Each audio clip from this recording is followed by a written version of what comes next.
Hello, my name is Erica Enriquez and Youngji Lee. Today we're going to be talking about primary language assessments, including the Woodcock-Munoz assessment tool.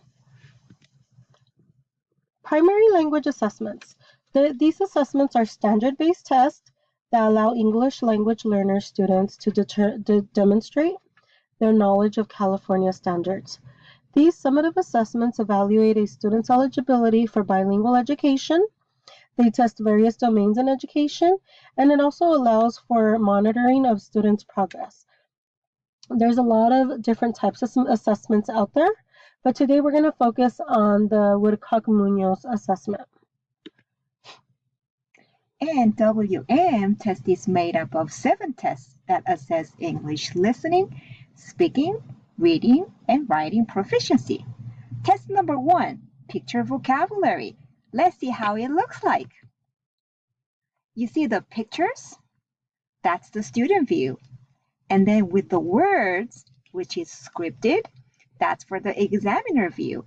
So the student only sees the pictures. And when you are sitting facing the student, you are going to say, point to the picture, and you say, what is this? And then if the student answers the right answer, car, then you go to the next one. Just point at the picture, and then what is this? Let's say the student said cat instead of a pig. Then you could say, give me another answer. Now let's go back to the subtest of the WM. Number 2 is verbal analogy. Okay, let's go to analogy test side. See, the analogy test is very hard for young students. So before giving them the actual test, we try to give them 3 samples how the analogy goes. Let's say fish swims, a bird. You pause a little and then give student some time to answer. And the student gives you an answer, but if it's the wrong answer, you could say, look at me and say, fish swims, a bird, and you pause a little until they give you an answer. So you could give that kind of examples for 3 of them before you actually give them the exact test. And then other one is letter word identification, dictation, understanding directions. Let's say you have to say, draw a line to the ball. You give them some time. And another direction might be, point to the one that flies in the sky. Or there might be another one saying, from the bird, connect a line to the house. Test number 6, story recall. Test number 7, passage comprehension. The importance of primary language assessments. Assessments for English, it assesses for English proficiency to determine an official language classification. Years back with the No Child Left Behind, it requires that all EL students be assessed within the first 30 calendar days. This type of assessment also determines eligibility for bilingual education, and it assists in educational planning. Based on the test scores, it determines the type of educational modification needed for success.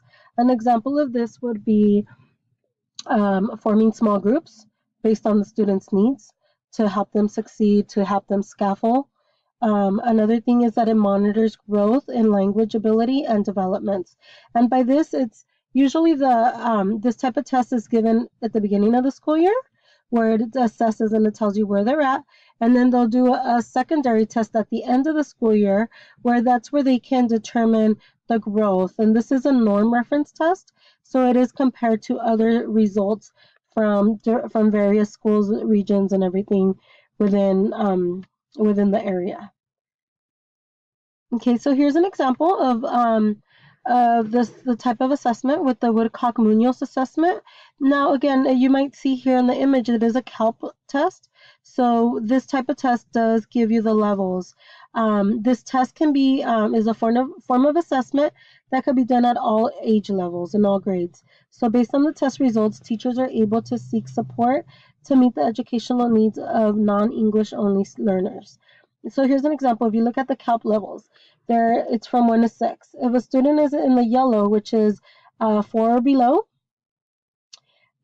this is where we would do the intervention. This is where the teacher is able to seek assistance to help support the child. And this could mean including them in a bilingual education program. This could just mean making modifications within the classroom.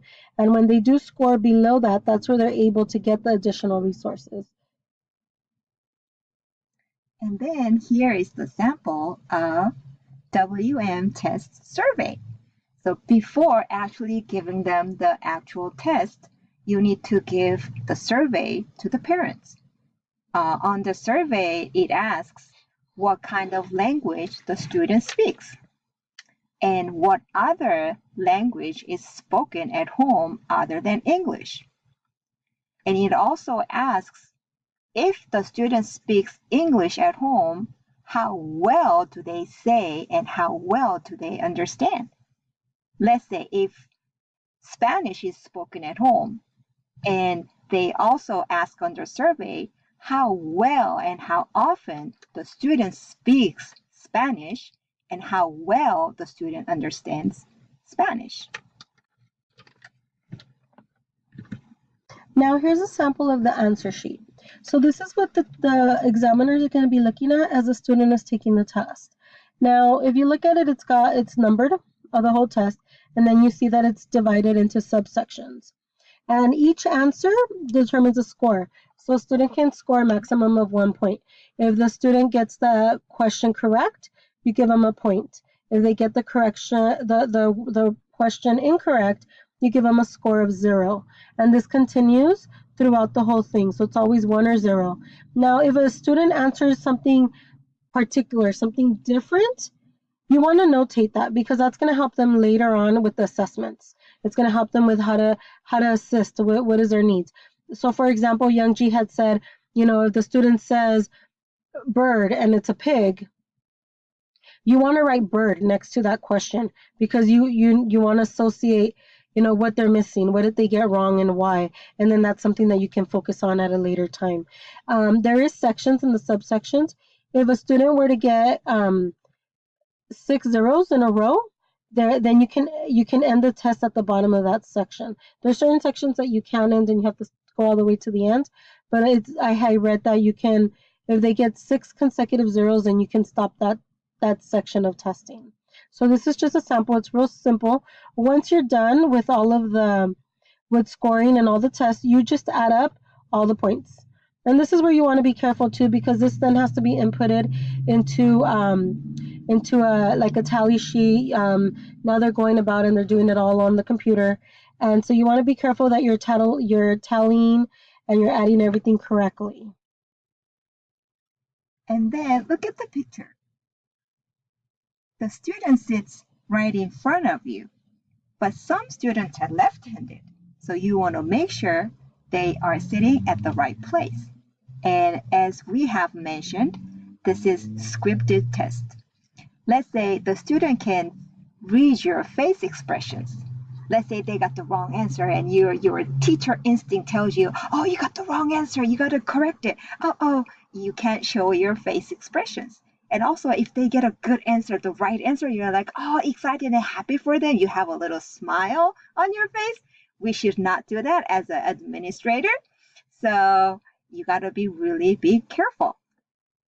Now, because this is a scripted test, just like Youngji mentioned, not anybody can just be given a manual and say, here, go test.